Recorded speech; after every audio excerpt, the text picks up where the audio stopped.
If you had to pick one of those levers that you just talked about to focus on first, like that would have the biggest shift, which one would you say it is? It would be optimizing the listing, doing everything you can to optimize your listing, give it as many amenities, give it that edge, compare your market. One of the things we do for clients and non-clients, anybody could reach out to us. We're happy to take a look at their property and tell you where you're operating with regards to the percentile of your market that you're in. Because a lot of times people are operating that 50th to 60th percentile, and they might be leaving. If they can just jump up to that 75th percentile, they may be able to make an extra 20 grand a year on their property. And little do they know, they don't necessarily need a pool to do that. We can look at the amenities and what those higher performing properties have and give one or two or three little tips for you to add to your property. And maybe that, along with adjusting pictures and added a few of the optimization things that I just mentioned, you can maybe quickly grow thousands of dollars a year on your pro formas. Dan River joins me here today. You can find what his team can help you with by going to synergystayslocal.com. That's going to be a clickable link in the show notes, but you can also find him for Synergy Stays at most social media, right, Dan? That's correct. Yep, at Synergy Stays. So before we dive into short-term rentals, what's one non-real estate habit or routine that keeps you sharp as an operator and entrepreneur? I'm just always learning and studying, reading books, being in the right rooms and talking to people about the industry, life itself. I'm just always learning about something, expanding my mind and my brain, whether it's market stats or how to be a better father, how to be a better husband, whatever it is, just being in those rooms, talking ideas and ways to grow. Have you done any recent like little tweak that really moved the needle? Like you saw a significant benefit? Yeah, one of the biggest things this year, I usually have like a keyword of the year when I'm doing goal setting or I do like a phrase. And this year it's been respond, don't react, because I find myself reacting, whether it's in business or I have a 4-year-old at home. You can imagine that, reacting to certain circumstances. So I have it written on my whiteboard behind me, respond, don't react. And that's been something that I still have a lot to grow, but I've gotten better at that, making sure that I'm making informed decisions and not just reacting to a situation. It's kind of amazing. Maybe it's human nature. We just react or we respond to things instead of taking a second or taking a breath, like you're forcing yourself to. Yeah, 100%. I mean, it's easy to. You get, especially like if you're emotionally attached to whatever's going on, it's easier to react in a way that, I mean, how many times the next day or even an hour later, you're like, I didn't handle that properly. I wish I did X. I'm trying to have fewer and further of those. So where do you call home today? And maybe we should spend a little time on, you spend a lot of time on in your spreadsheets. What type of activities do you do outside of that? Yeah, so I love to say anybody who doesn't know me, get to know me. I am a father and husband first. I have a 4-year-old daughter and a 6-month-old son, and they truly are, a lot of people I know very similar, but they are my world. I enjoy spending a lot of time with them, and my wife is amazing as well. She's also an entrepreneur boss, so like she's absolutely amazing. But I'm in here in Charleston, South Carolina, originally from Boston, up in Boston, Massachusetts, just south of there. And I love Charleston, South Carolina, because today it's a cold day. It's still 51 degrees and sunny, and we get to hike, enjoy the beaches here. Downtown, there's a lot of great county parks, and it's really just doing some fun activities, a lot of times outside, outdoors. And my other biggest thing is travel. We're going to Portugal next week, and we love to travel as a family and take in new experiences and new cultures. Yeah, becoming a dad, you're always told that what to expect, but I don't think until it happens to you, I don't think you have any real clue as to the impact it makes on your life, does it? No, not at all. Probably the first 30 something, I'm 45 years old, and the first 30 something years of my life, I didn't even know that I wanted to be a dad. And anytime anybody asked me, I said, probably not. Not something that's necessarily in the cards. And then I meet the right woman, we talk about it, and now I couldn't imagine not being a father, not having those kids there to tell me I'm their best friend, or just hanging out with them, seeing the smiles on their face on the most basic, simple things in life. It just grounds you and brings you back, no matter how hard or stressful your day is, no matter how many thousands of dollars you lose on a deal. At the end of the day, you have a kid that's around you that makes the whole day better, because their happiest moment is just you putting your phone down and spending time with them. So it just kind of gives you a little reality check on life. Well, jumping into real estate investing, you've been in this industry now for over 20 years and $100 million in transactions. What pulled you specifically into short-term rentals, and why did you build synergy stays around revenue management? Yeah. So, long story short, the Cliff Notes, 2005, I got into real estate. It was more of the larger scale property management, like high rise condominiums down in Clearwater Beach, Tampa, Florida area. I moved back up to Boston, did that till about 2017. And in 2018, I had met my wife a couple years before, and we decided to move down to Charleston, South Carolina. And when we did, I said, I'm burnt out on property management. I want to go get my real estate sales license and then kind of go from there. Well, little did I know, she believed in me. She gave me my opportunity. I went and got my real estate sales license. 6 months later, went to a coffee shop investor meetup. I didn't even know I wanted to be an investor. I just went to this coffee shop just to talk real estate. And I ended up hanging out with some people that today, one of them has over $1 billion in their portfolio when it comes to large scale management. I have another private money lender that I think they just did past 500 million in loans that they've given out on the hard money side. So I'm in this room in Charleston, South Carolina at this little coffee shop with these people who think these absolutely huge, big ideas. And at that point, I realized 40 years old or 39, I realized, wow, I want to be a real estate investor. So that's kind of how I got into investing in general. Real estate team, we've done over 400 deals over the past 7 years. But about a year and a half ago, maybe 2 years ago, this guy I know who was big in the short-term rental game, that was his niche. He came to me and he said, hey, let's build a short-term rental property management company together. So we started that off about 2 years ago. And within 6 months, we realized this is really two separate businesses. You got the hospitality and guest experience side, and then you have the revenue side. And our entire portfolio of about 25 properties, some ours, some clients, we were beating the market in gross revenue for all those properties. We were at the top 10% of the market or better for all these properties. So we realized quickly, we're like, wait a second, we are really good at driving revenue.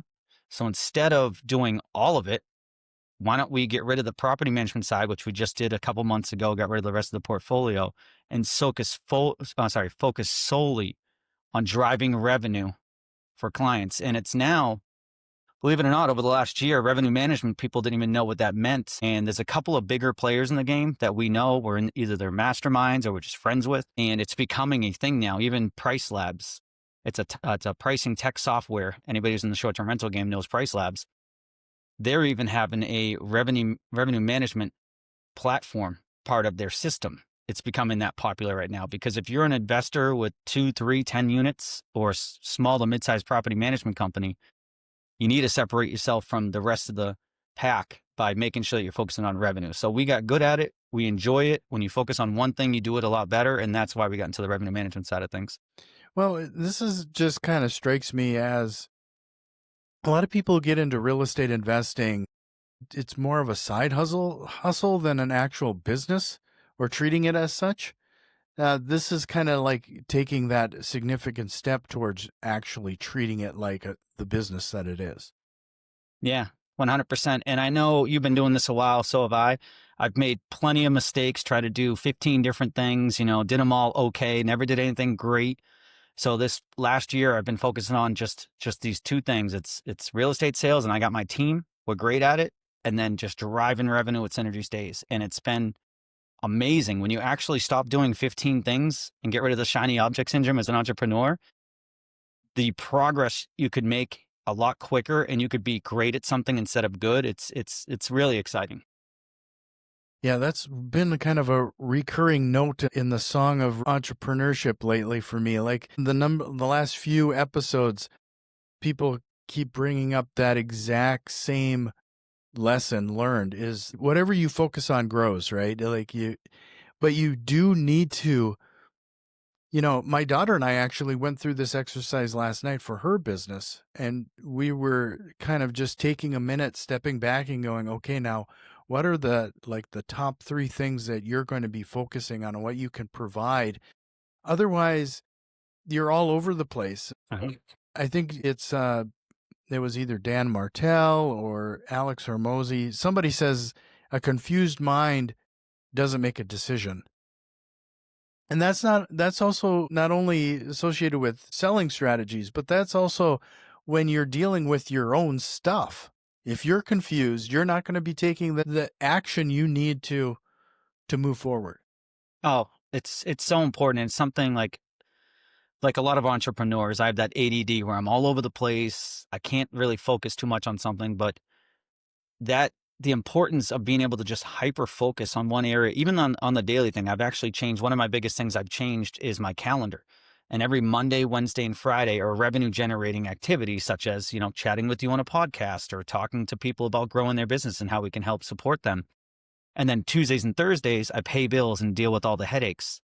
And it sounds small, but that little shift, it's because when your brain's trying to think of ideas and then it gets sidetracked to do a task that kind of maybe aggravates you or just takes all your focus, to go back into that driving revenue mode takes so much longer. And that one little tweak has helped me grow so much, is take as much off my plate as I can and then hyper focus on specific days on specific tasks. So do you do like a calendar blocking? I see a lot of people doing that now. Yep, 100%. Like even my assistant knows. So she knows, hey, if this is a revenue generating task, you can schedule it on a Monday, Wednesday, or Friday. But if it's not, make sure you schedule it on a Tuesday or Thursday. It's to that degree to make sure that the whole team's kind of honed in on, what I'm doing, where the revenue's coming in. And same thing with them. I asked them to do the same thing. Make sure you have your thinking time and your time to just pay bills, your time to do whatever the case is, just to be very hyper intentional, because you can actually get a lot more done in a smaller amount of time by being that intentional. Yeah. When we were starting off the real estate investing and we're doing the wholesaling thing like as fast and furious as we could, we even went through, we had a list of money generating activities. And those are the things during business hours. That's what you could focus on. You had to hit 100 points before you moved on to anything else. Like we were really stuck to something like that just to make sure we were working on the right activities. I love that. Having like a point system that can actually make it fun too. Yeah. Yeah. And then we could kind of compete against each other who earned more points that day. So it was kind of keeps you on task. I love that. You've been open about your personal challenges, including heart surgeries. How did those experiences shape your operating philosophy, resilience, and the way you structure your business today? Yeah. So in 2016, sprained my ankle, going into heart surgery a few months later. And then I had a second surgery. That I was 16 years old then. I'm sorry, 1996 that happened. I was 16 years old. And then in 2009, I had my second heart surgery at 29 years old. That's when they replaced it with a mechanical heart valve. So you can actually hear me tick. And the first surgery, being 16 years old, having heart surgery, I definitely was angry at the world. It got me to do a lot of, be the person that may not be to this day. That took a lot to overcome. But by the second surgery and being in my 20s, I was able to turn my mindset around and use it as a driving factor of, I shouldn't be here today. There's a lot of people that may not have survived the surgery as I did. So I need to just go for it all. I need to live life to the fullest. I can't leave anything on the table. I need to go all in, be the greatest version of myself that I can be. And I have a lot of work to do on myself still, even though I've done a lot of work, and just continue to be better, a better dad, a better husband, a better business person, just a better person in society. Whatever it is, just be a little bit better every day. Like, Ed Milet's The Power of One More. I love listening to him. He's an amazing person, and just be a better version of myself. And that's what this heart surgery has gotten me, is I know that I'm fortunate enough to still be on this planet. So I can't complain about anything else. I mean, there's people struggling, kids with cancer and a lot of other things that are worse in this world. I just use it as, hey, this was my little bit of a setback, but I'm going to use it to drive me, not create a victim mentality and, woe is me. And using it as my burn, my motivator is, and the more I've been able to fine tune and tweak that, is actually pretty powerful. So when I wake up and I know, no, you're going to the gym. You got that second chance. Get up, go to the gym, work out, get up, read a little bit of a book, get up, try to be a little bit better dad, and like maybe meditate or pray or whatever the case is. Just keep being a better person every day. Make sure you do at least one thing to be a better version of yourself. So it's giving me that fuel for that, as well as not being afraid to go for it. So that's good and bad. Sometimes in business, I've made mistakes because I wasn't afraid to go for it, but I've learned, and I've also hit big because I wasn't afraid to go for it. So I'm not afraid to swing big. I think I deserve to be in any room I'm in, and I'm happy to go large. Mm-hmm.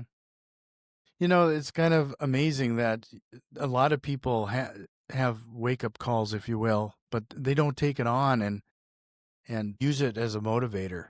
I don't know why that is. Is it just because we'll rather take the easy way? I don't know. I was talking about this a little bit because I know a couple people closer in my life that have more of a victim mentality versus using it as that motivator.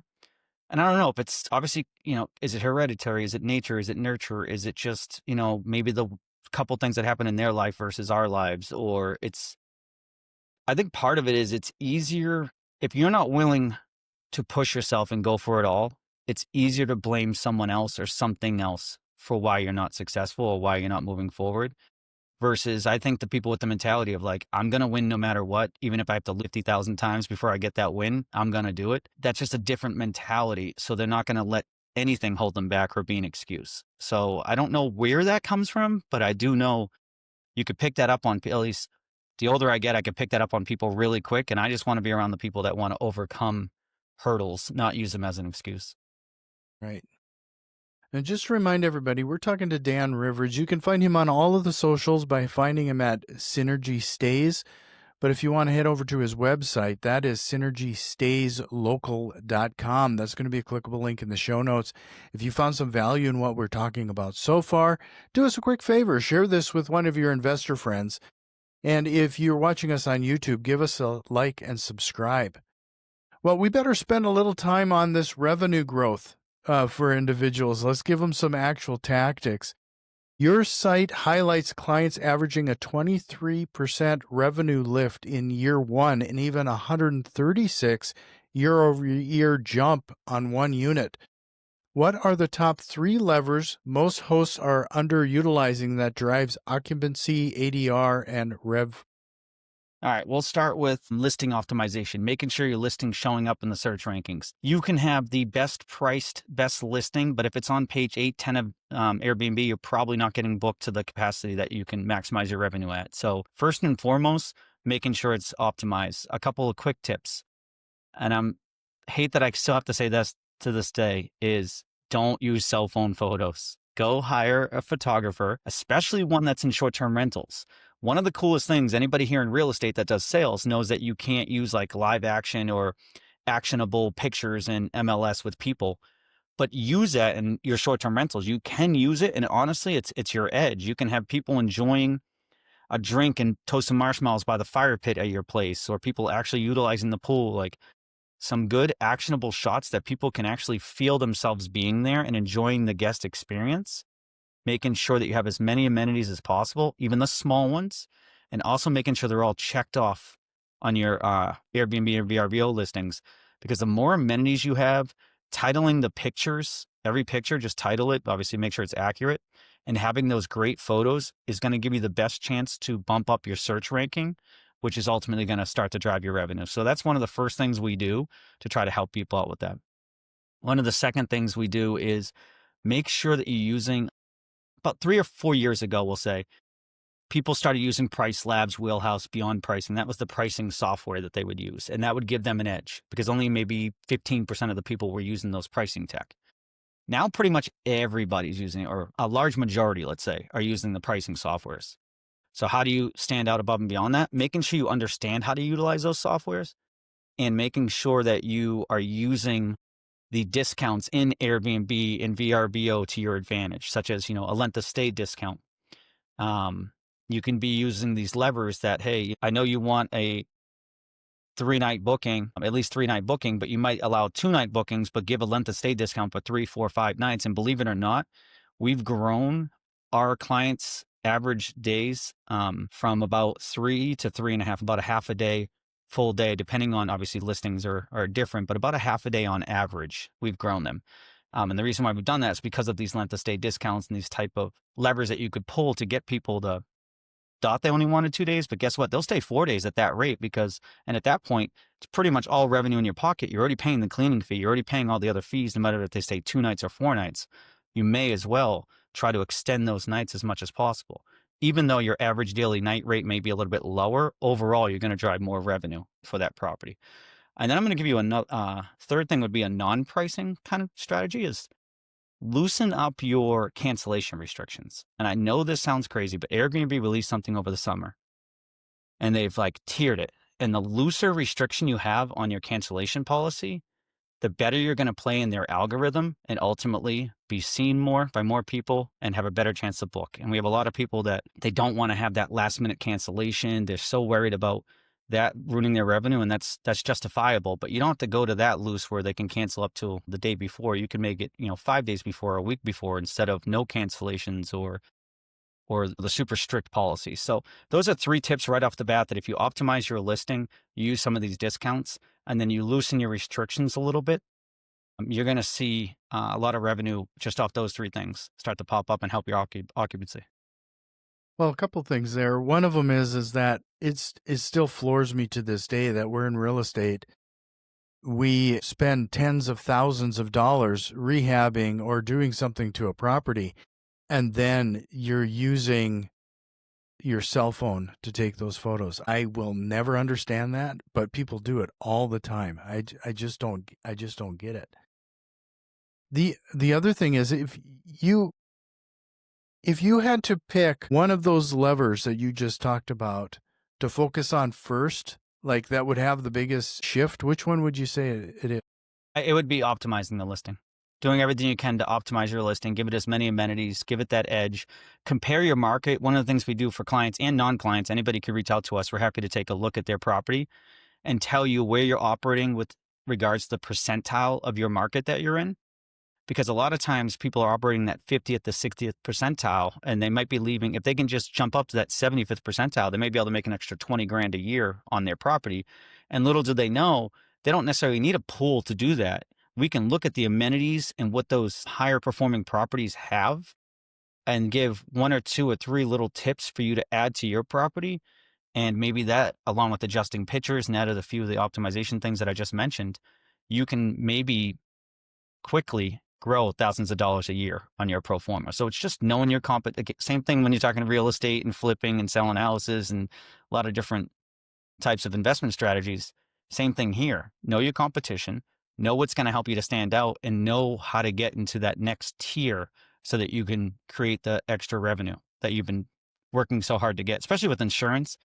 Capital expenditures going up, interest rates, taxes, everything's going up. So you might have been able to operate at that 50th percentile of the market and make a few bucks 2 years ago, but now you really got to step it up to be able to cash flow that property.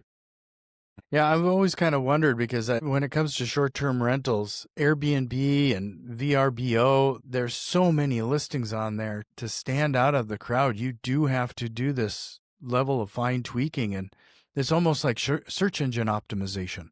Yeah. I mean, that's pretty much what you're doing. You're just trying to step out in that algorithm. You want to be better than everybody else in that algorithm. And like I mentioned before, you used to be able to do that just using a pricing software. This is the whole reason why we created our company. And I truly feel my big, bold statement of prediction is over the next couple of years, if you're a property management company and you're not working either with a revenue management company or take it serious, those management companies are going to start to fade. And people working with revenue managers are going to stand out 10 times better. Because again, if someone's we have daily, weekly, and monthly cash flow rhythms for our entire portfolio of properties that we oversee. So on a daily basis, weekly, monthly, we're making tweaks, adjustments, A/B testing, look at the market because it's constantly changing. Booking windows can compress, they can loosen in a matter of weeks. And if you're not finding that optimal booking window, you're not constantly making these adjustments to your portfolio, it's very easy to fall behind. And I know probably your listeners are going to kind of bond with this of, hey, the next month and a half, I'm pretty full in occupancy. I feel really good with my short-term rental. I'm going to go focus on these other areas. And then all of a sudden, 40 days later, they come back and I'm empty the next 3 weeks. I got to now make quick reactive decisions instead of responding. And I'm going to lower my rates just to get these bookings. And they just lost out on a ton of money. Whereas if you're paying attention to it constantly, making sure that at least a couple times a week, you're looking at your listing, you're comparing it to the market, you're making sure it's performing properly, you're really understanding where the market's heading, where the optimal booking window is, and then pricing accordingly. If you can't do that on a regular basis, my personal opinion is over the next couple of years, people are really going to fall behind because people are going to be working with companies like ourselves that focus on that solely to drive that revenue constantly for them. You've mentioned some tools associated with this, that dynamic pricing to kind of do what you're suggesting. Is there active tools that people are leveraging to just I don't want to say set it and forget it, but to help them manage some of this type of thing?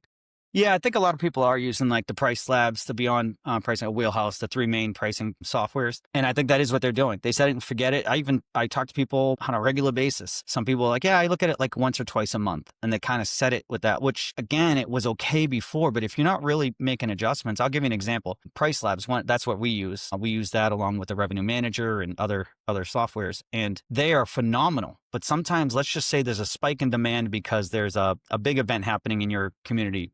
Doesn't really matter, one weekend. And there's a spike in demand, and your property should be priced, let's just say $750 a night.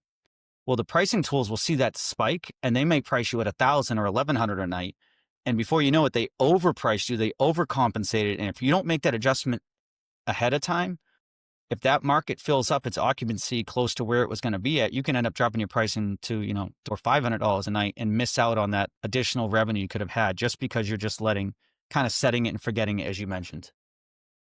Yeah. So I suppose, yeah, those tools aren't going to know like when a festival is happening or something's going on. I can see how that can kind of go off the rails like that.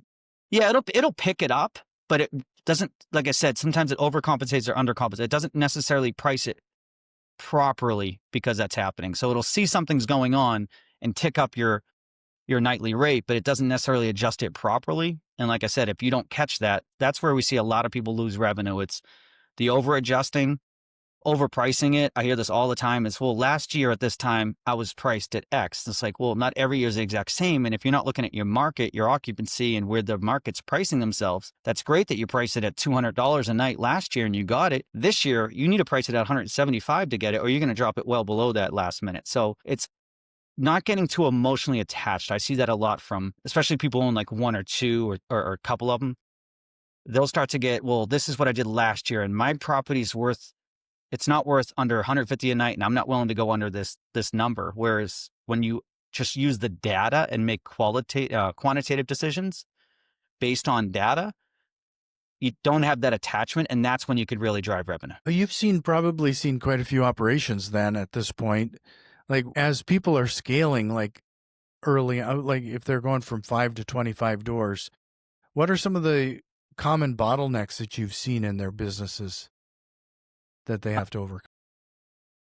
Almost like every business, and I'm sure you've seen this, is not systematizing things, not having, the right people in the right places. And as they're scaling, yes, they've got this business model. Like I've seen people with the arbitrage model or whatever it is, that they scale their company too quick and they don't really have a clear plan, whether it's, the guest experience and communications and making sure that they're keeping that 4.8 rating. We have some people that have scaled pretty high that I've seen that as they scale, they're not paying as much attention to the guest experience, which is causing the ratings to go down in their portfolio. And if you have under a 4.7 rating on Airbnb, or especially below that, that's going to make it really hard to maximize your revenue because you're trying to now overcome people with 4.8, 4.9, 5.0 star ratings that are going to show up well before you. They're going to be higher up on the algorithms, and they're going to drive more revenue. So that's one of the biggest things we see is they don't put the systems in place properly. So then their service level drops. And when their service level drops, their ratings drop. And then ultimately now you're just fighting and clawing your way to try to get back to a good rating so you can start driving your revenue again and operating a true business. So anytime we're scaling, we all made this mistake. I've scaled too quick on certain parts of my business. We've all done this. I'm a true advocate of just making sure as you scale, you're doing this is what I do. We do an org chart. All right, we're at 300 units right now for Synergy Stays. What does it look like at 500 units? What does it look like at 700 units? What are the pieces we have to plug into place to make sure our systems don't go by the wayside? And then know when I hit this mark, I need to hire that person or do this automation or bring on this system to make sure that we're keeping the level of service at 500 units as we would at 300 units. So that's probably one of the biggest things that I've even made mistakes myself and learned from growing too quick. Mm-hmm. One of the things that I see people with short-term rentals struggle with is the vendor management, whether it's the cleaning services and a few other things. Are there some strategies around that you could point to help with the process? I'm not going to lie to you. That's not my necessarily skill set on the side of things. My partner Mike could probably dive deeper into that. But what I can say about it is one of the better ways to scale. It's easy to say, hey, I want to grow and I can work anywhere in the country. but hyper focusing on one area where you built out the strong team is going to be to your advantage. So you have a couple of cleaners that you can count on, a couple of maintenance techs that you can count on, really knowing your area and your market, perfecting that market, building your systems and your CRMs and your tracking your maintenance, whatever it is, building those systems out first in that market, make sure it's super fine tuned before you go to that next market that you want to go and build out that portfolio in the new market, and or partnering someone who's great at it there. So if you're an investor trying to go to different markets because you just want to, you're okay with diversifying, that's perfectly fine. But do your due diligence and make sure you're partnering with someone in that market that can help you on your cleaners or your maintenance or your, overseeing the management side or helping out with your revenue side as you go. So really understanding those markets. And the other thing that I've seen, and something that we also help our investors out with, is people who go to a market and they just buy a house and they try to make it a short-term rental versus deep diving, analyzing that market and knowing what the market needs. So for example, we have someone that might want to buy in Myrtle Beach. And we'll go through and we'll pull all the stats in the Myrtle Beach properties, how they're performing, what it looks like. And you may think that you want to buy a 5-bedroom house, big mansion on the beach or whatever it is. And then we look at that market and we're like, what this market actually needs, because there's not many of, and they actually perform well, are 2 bedrooms. So it can change your entire strategy. And you want a 2-bedroom, but you want it walkable to X, Y, and Z, or whatever the case is. Like deep diving that market, really understanding the market, and then buying a short-term rental that fits into that market's needs versus just going to buy something and try to force it to be a short-term rental, because that's the easiest way to get into a deal that doesn't necessarily cash flow or make sense as a short-term rental. And it's not going to produce the same revenue if you just took a little bit of time and understood what you were buying. AI and automations are kind of the buzzword of the year. Like, what are you doing to incorporate some of these new tools into your entrepreneurial endeavors? Yeah, I love it. I use Gemini every day. Instead of Googling something, I now use Gemini or ChatGPT. But as a company, we're trying not to jump ahead of ourselves too much. First and foremost, we're not the cheapest company out there when it comes to revenue management. There are people who just use AI and VAs and just the tech, and that's what they hook you up to, and they could do it at a cheaper cost. I firmly believe in the future where businesses are going to stand out, and what I refuse to give up is that personal touch, the revenue manager that you can call that actually does the revenue management on your portfolio and understands what's going on with your portfolio. The looking at the data from these automations and technology, but then making qualitative decisions based on that information that they're receiving. So yes, we created a proprietary software for reporting, where if you're one of our clients, within 30 days, we get you all set up on a reporting software, and you can see how your property is performing versus the market, overall revenue, et cetera. You can log in any time of the day you want to see your property's performance. We're working on possibly in the future some other tech just to bring or automations, just to bring as much data to the forefront in front of the revenue manager as possible, so they have to do less research and more just analyzation and decision making. But other than that, I'm a firm believer in systems that can track KPIs, track our financial numbers, make the basic processes easier, but then utilize that with the brain of an actual person doing the revenue management to make those decisions. Well, Dan, this has just been such a great conversation. Before we jump into the rapid fire and start closing out this episode, is there anything else we should have hit on? I feel like I missed something.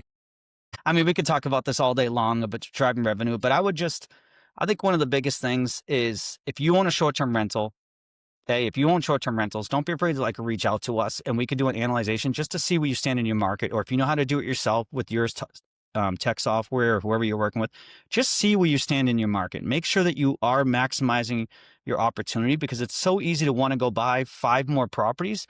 But sometimes it's better just to take a second and make sure your property is performing at its peak performance before you go buy another 1 or 2 properties.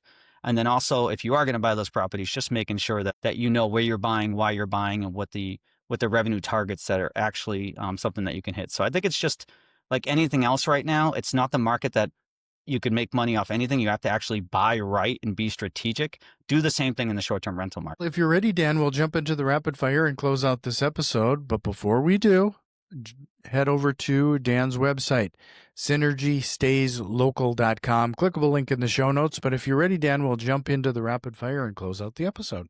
Let's do it. What lie do real estate investors often tell themselves? Passive investing is passive. That is a pretty significant lie. It's kind of recurring, isn't it? Yeah. Oh, yeah. I've told myself that too. And my rental portfolio has not been passive since day one. If you could go back in time and give your younger self a piece of advice, what would it be? It would probably be something along the lines of don't be afraid to go for it, be different, swing for the fences, dream big. And I think it's easy for, as we live life, to just shrink our dreams as we go from kindergarten to high school to college to the real world. Bring those dreams back and take big swings. Do you have a book recommendation, or what are you reading right now? I'm not reading it now, but I do have a book recommendation. I have it on me. We'll go with Die with Zero. Unbelievable. It just talks about, we always talk about on just podcasts like this, and investors like we are, how to make money, save it, multiply it, protect it.